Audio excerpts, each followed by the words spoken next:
Jen Foster here from the Bancroft Pregnancy Care Center. Thanks so much for the opportunity to share what's been going on here at the Pregnancy Care Center in the last year. There's been a lot of stuff happening actually, and because of the changing world that we live in, we've been given new opportunities to change what we do here. And we look at the positive side of that. We believe that God's brought us this far for that very reason, so that we can start reaching out to the culture that's out there in a more relatable way. One of the things that we've been doing is we have been looking at a program called Bright Course that we recently brought on to the Pregnancy Care Center. Bright Course is online training modules, learning modules that people can access from their phones, their computers. We can do virtual Zoom meetings with clients and stuff and be able to work with them that way. It goes from everything from the moment you find out you're pregnant, through the pregnancy, to labor and delivery, to parenting. There's dad programs, there's relationship programs on there, there's a spiritual aspect to it if they want that. There's so many opportunities for people to learn on this program, and thankfully it can be done virtually and or one-on-one or in group sessions, so we can use it when things start to change again for our world. And I hope they do soon. The other thing that we're looking at is a program called Pro Grace. I'll be going on a webinar shortly, but Pro Grace is all about reaching out to the Christian community and how they're relating to people in our community about abortion, about the fact that somebody maybe has had one, or is somebody is looking at one, instead of condemnation and judgment, which or fear, which causes people to relate to them differently. We are hoping that this program will help us all in reaching out in a loving way to show the grace of God. And that is what we do here at the center, right? And that is what we all strive to do in our lives, is to reach out to people with grace and compassion and love. And one of the things that I've noted in our COVID world that we're living in right now is the fear that a lot of people have over COVID and their ideals and understanding of it. And one of the heart of what I'm trying to show at the center, what we as a center, as volunteers and staff are trying to show, is the grace and the idea that there should be no fear. God knows what's going on. Our job is just to share the good news to everybody. And that's what we love to do here more than anything at the Pregnancy Care Center. When a person comes in a challenge related to pregnancy, we have an opportunity to share good news, not to feed their fear, but to share with them that there is a hope and there is a help and there is support for them, to show them that they're loved and they're cared for. God calls us to share good news. And that's what we want to do. And so today I'm coming to you because we are launching Operation Baby Bottle Drive. And like last year, we will not be handing out baby bottles. As everybody is aware of what's going on in our world, it's probably best not to have actual baby bottles. Though if people are still wanting to do that, we will accept them. What we're hoping that you will do is to go to our website at bancroftpcc.ca, go under fundraisers and ways to donate, and you will see Operation Baby Bottle Drive, Fill a Bottle, Change a Life. So we're asking you to help us fill our virtual bottle this year. We were unable to have a spring fundraiser again. And while we have been blessed with a growing consistency in our funds, we are needing to know that that is still being provided for. And this is how we are asking you to help. Would you donate to Operation Baby Bottle Drive? Would you be able to donate through Canada Helps, or by sending a check to the center, or by filling a baby bottle so that we can continue to impact, so that we can continue to show the love of Christ through God. Every day, our prayer, our fondest prayer, is that God would shine his light through us to do this. Last week, I received a phone call. It was at the end of the day on Thursday. It had been just a typical week, mostly handing out supplies, talking to women on the phone who are due soon, just trying to run the center like we normally do. And near the end of the day, we suddenly received a phone call, and the woman wanted to know if we could help her have an abortion. We always pause and go, here it is. There's the phone call we've been waiting for. And this woman was in such a state. She had 3 younger children. One of them was only 6 months old. She had gotten pregnant again and had a miscarriage in December. And her words to me were, I love children and I don't want to do this, but I am so overwhelmed. I don't know what to do, and all I can think is that I need to have an abortion. And so I just talked to her. I asked her first name. I just gently spoke to her words of understanding and affirmation, I could feel how overwhelmed she felt. What a scary situation to be in. Her emotions are in turmoil. She is not knowing what to do, and she just feels like she can't cope. This is a very real situation to a lot of people. And she's got 3 young children already at home, and she doesn't know what to do.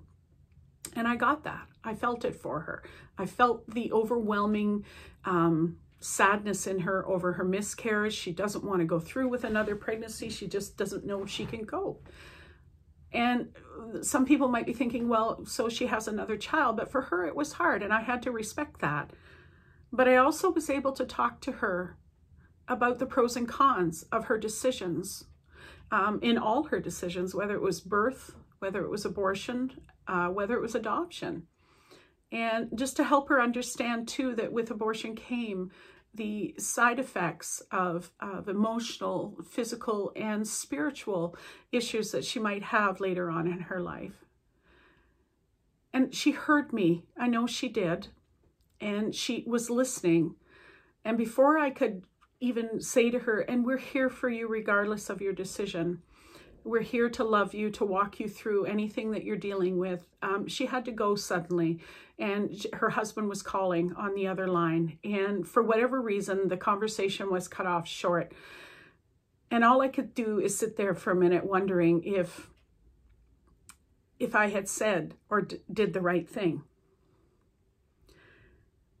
This is the hard part when people are in these situations. This is the hard part for us here who have been trained in this. All I knew is that I had to show her love. I had to show her grace.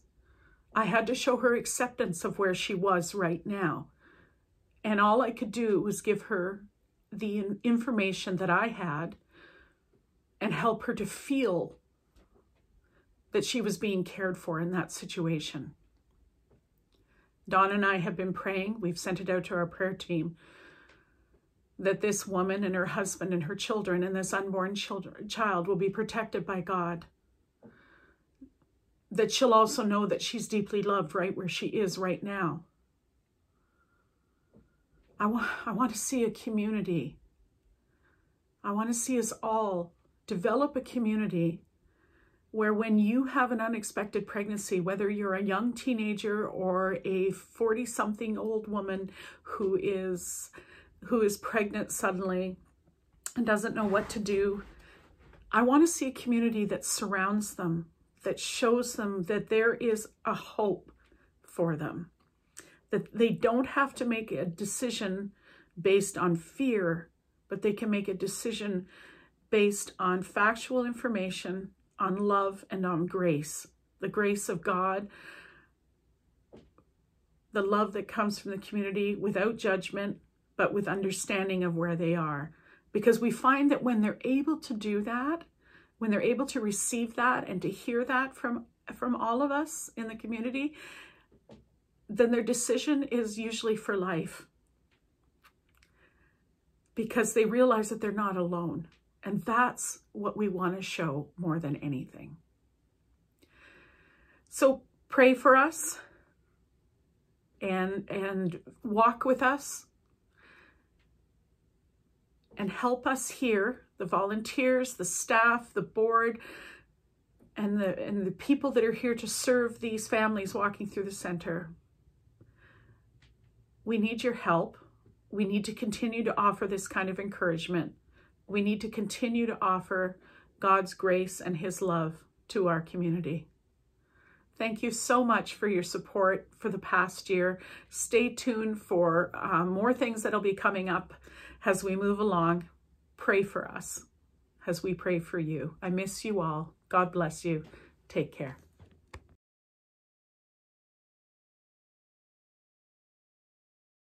As she strolls through the marketplace, the other women turn their gaze. Some in envy, some in amazement, some in judgment, but all in wonder. How does she do it? How does she parade through these streets and completely be herself?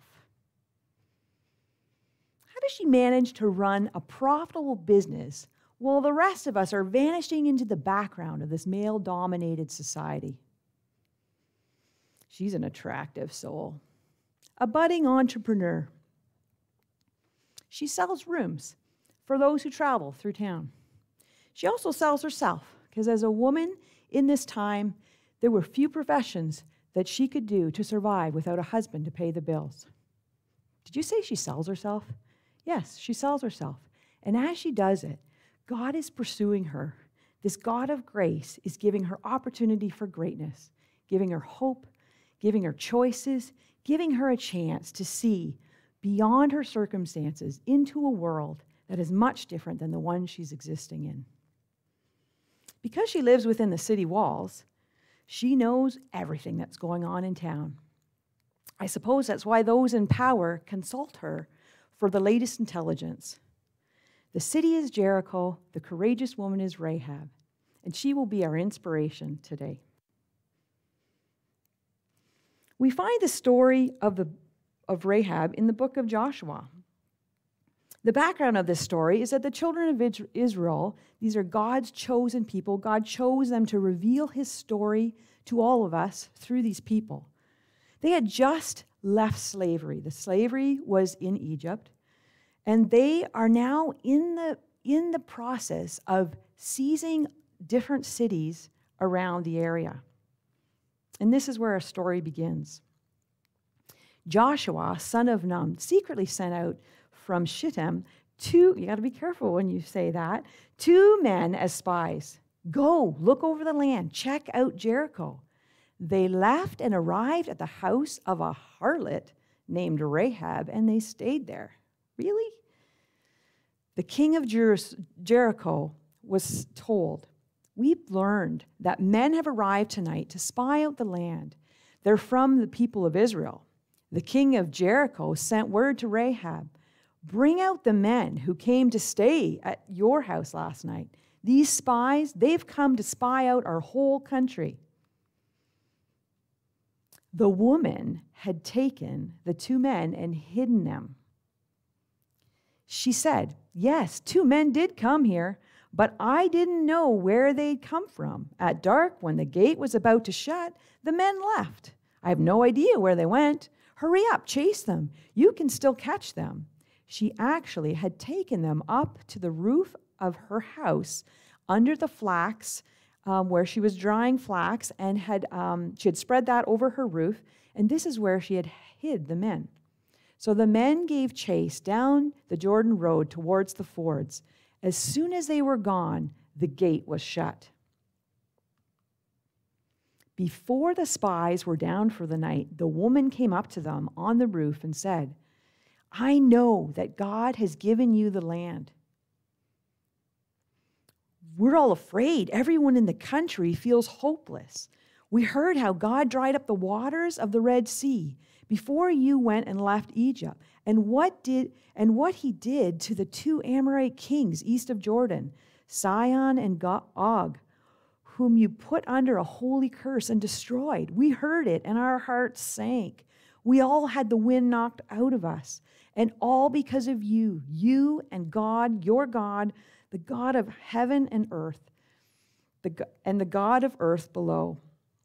You can see her faith coming out here. "Now promise me, by God, I showed you mercy.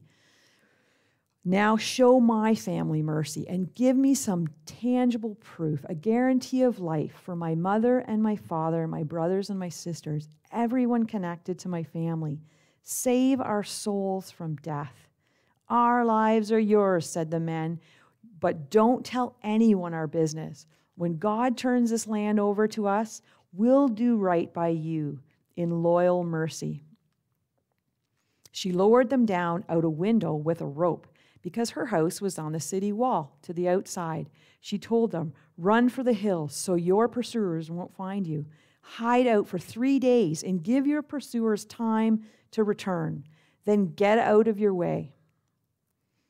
Then the men told her, "In order to keep this oath, you made us swear. Here is what you need to do. Hang this red rope out of the window through which you let us down, and gather your entire family with you in your house. Father, mother, brothers, sisters, anyone who goes out the doors of your house into the street and is killed, it's his own fault. We aren't responsible. But for everyone within the house, we take full responsibility. If anyone lays a hand on one of them, it's our fault. But if you tell anyone our business here, the oath we made us swear is canceled. We're no longer responsible." She said, "If that's what you say, that's the way it is," and sent them off. They left, and she hung the red rope out of her window. I'm just going to pray right now. God, I just thank you for this opportunity to learn from this courageous woman. And I just pray that you will show us what you want us to see here this morning. In Jesus' name.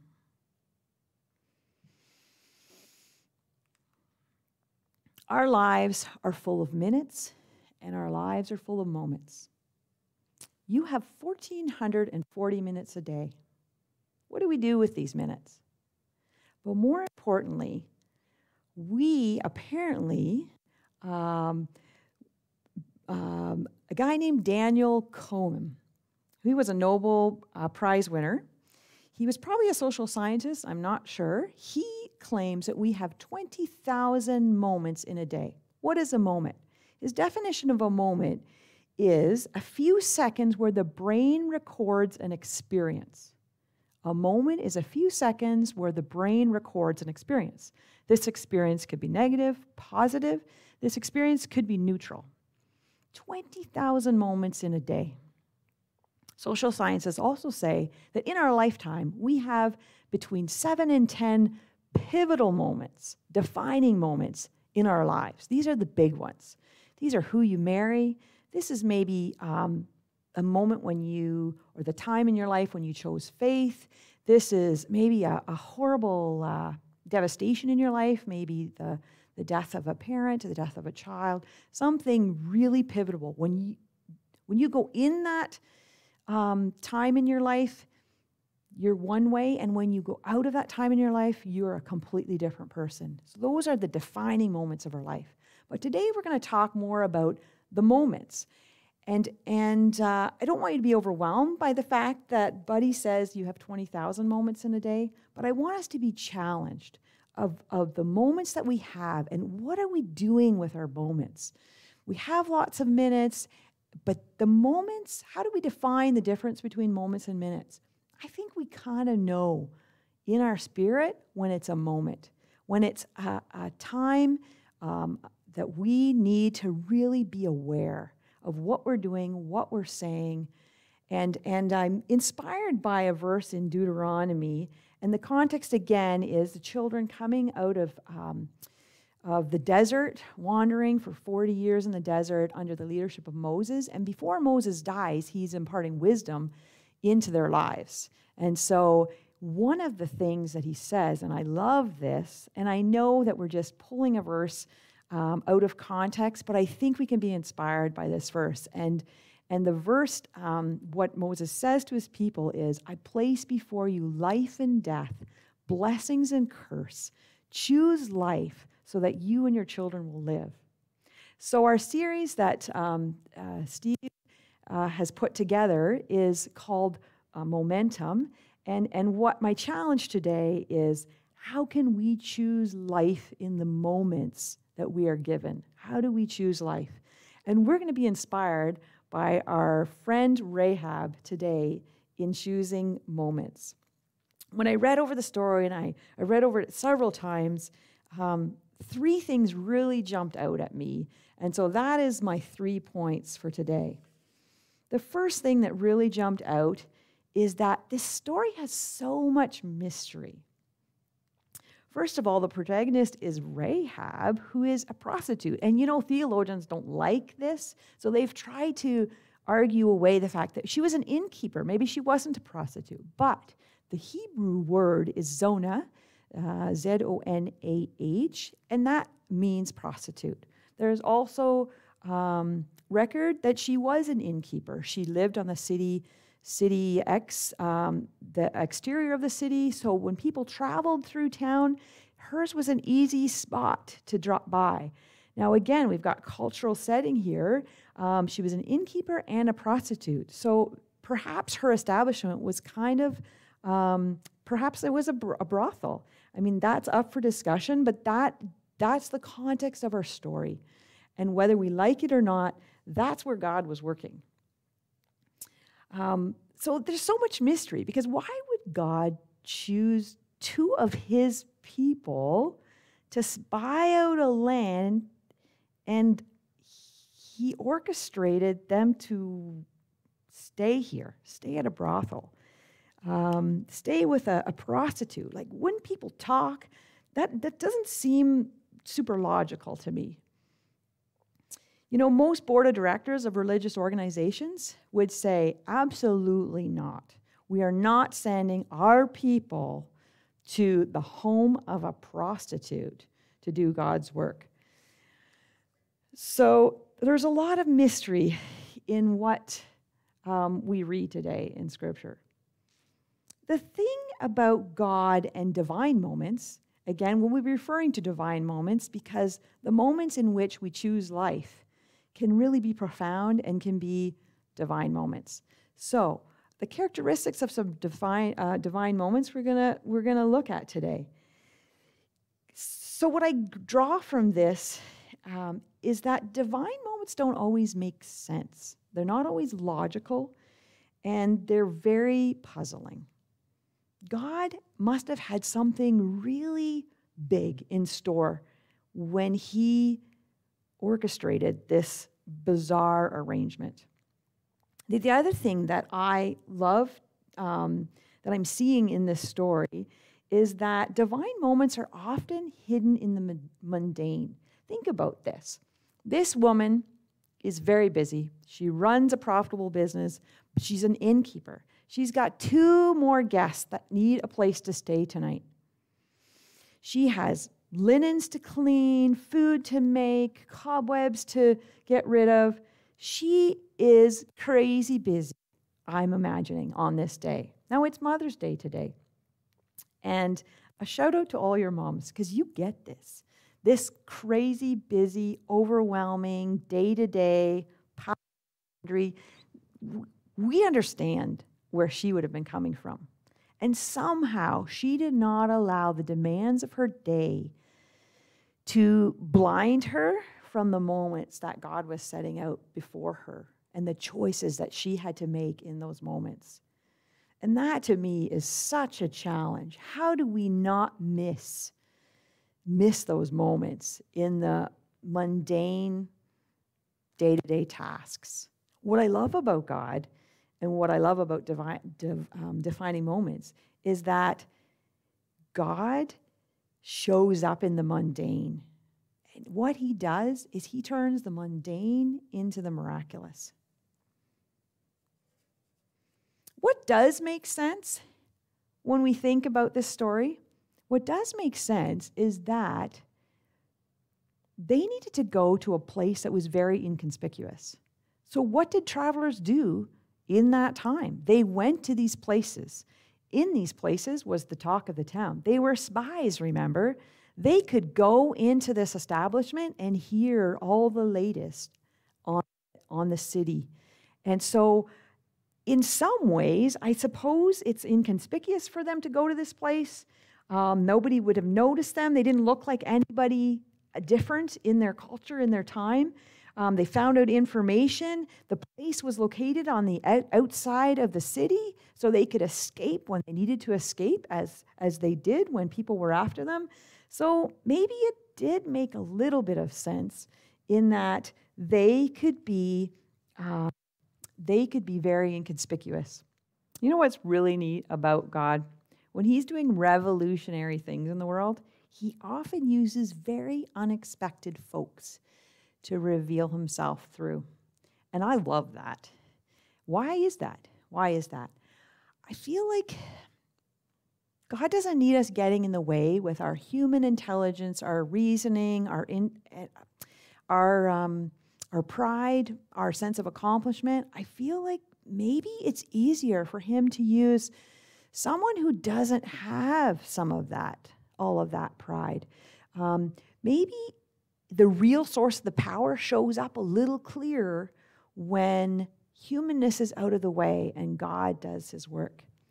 I feel like sometimes we get confused with human talent, personality, good ethical, upstanding views, and sometimes we don't see God for who he truly is because we blur the lines. What happened in this story is truly was the work of God and the amazing transformation that shines out in this story for me. My second point, what I really learned from this story, is that there was a lot of risk involved.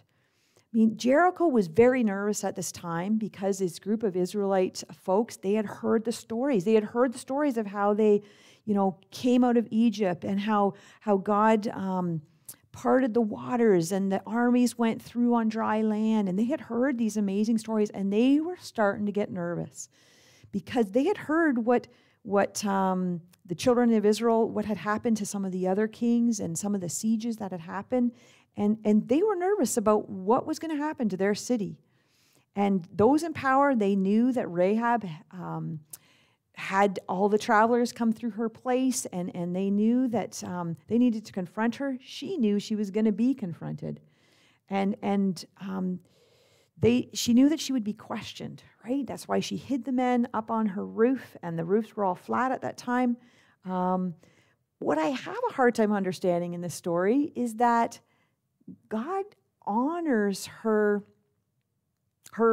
She lies, and somehow he sees her faith and honors her faith instead of holding her responsible for being deceptive. There was a bigger story going on, and I guess that's why that happened. In fact, she is honored for her faith so much that in the New Testament, she is mentioned in the Hall of Fame, or in the Hall of Faith in Hebrews. There's a whole lineup of very powerful faith people, and whose name is in there? The name of Rahab is in that lineup in Hebrews 11. So we see her again in the New Testament. This isn't just an Old Testament story.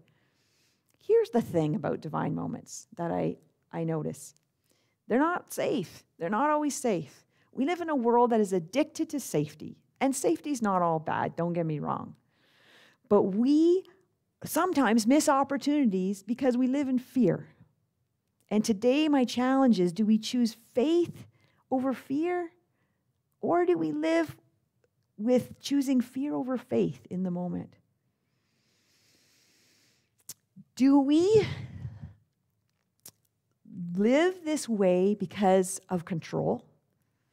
Do we need to control the uncertain circumstances of our lives? Do we need to control things that we don't understand? Is that why we have a hard time living in faith? Because we often default to fear instead of faith. Not Rahab. She was all about faith, and God honored her in spite of everything that was going on in her life. The third point and the last point about this story that I love is that the promise that's in this story. Rahab says to the spies, I know your God. I've heard so many amazing things that are happening. I want this for my life. I want your God in my life. The whole city's terrified, and I want what you have. Show mercy to me. And I love how the spy says, our lives for your life. They were equally exchanging this promise to each other. It's a deal. Your sisters and brothers and your parents, they're going to be safe as long as they stay within the walls of your home. But there was a but. you need to put a red rope out of your window so we know which home is yours and we know where we can go to keep you safe. The other thing that's really cool about this red rope out the window is it's so symbolic. And we see it when the children of Israel had to put blood over their doorposts so that the death angel would not take their child. And we see the red rope. And then we see the promise that God gives us, the promise of hope, the promise that when we act in a moment, when we act in faith in the moment, God promises to protect us. Here's the thing about divine moments. God is making all things new. God is making all things new in our lives. He shows up in our chaos, in our wars, in our hopelessness, in the pandemic. He shows up in these times. And what he wants to do is cover our doorposts with his blood. He wants us to hang ropes out of our windows, metaphorically. He wants to restore us. He wants to give us hope and a future. He sent his Son to mark our lives like none other.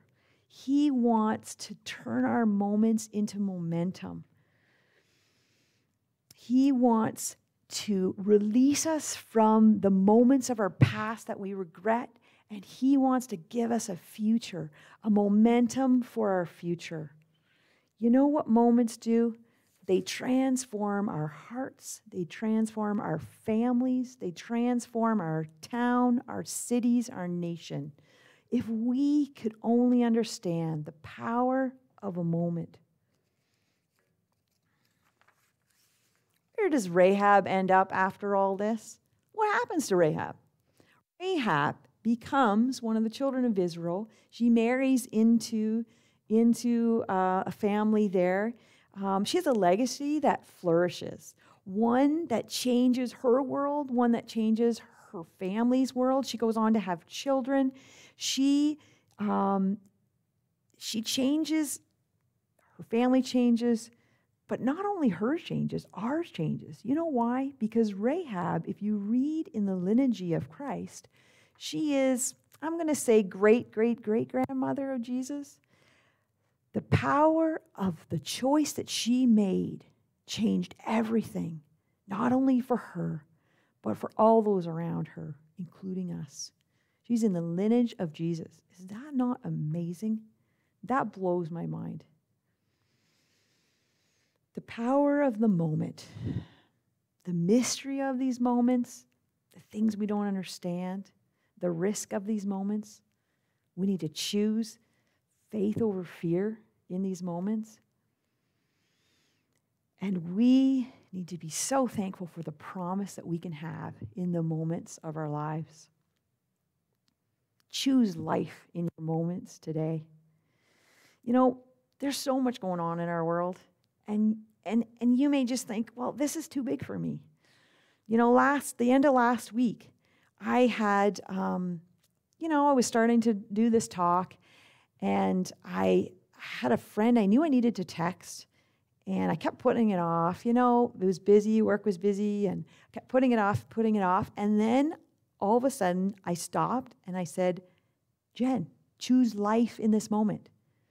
And my life choice in that moment was to text that friend, because I knew that was a moment. I knew in my heart I was supposed to do it. That's what a moment is. You know if you're honest. And so I just thought to myself, you know what? Choose life. Stop the crazy and send the text. So this does not need to be rocket science. This could be simple things. Maybe choosing life in a moment for you right now is choosing a life-giving thought. Maybe your thought world is super negative, and you need to start choosing life in each thought as your day goes by. So don't shrug this off and think, this is too big for me. Choose life. Send that text, make that phone call, give that encouraging word to your kid who needs encouragement. Whatever it is, choose life in your moments. God is here making all things new. Let's join him in the adventure.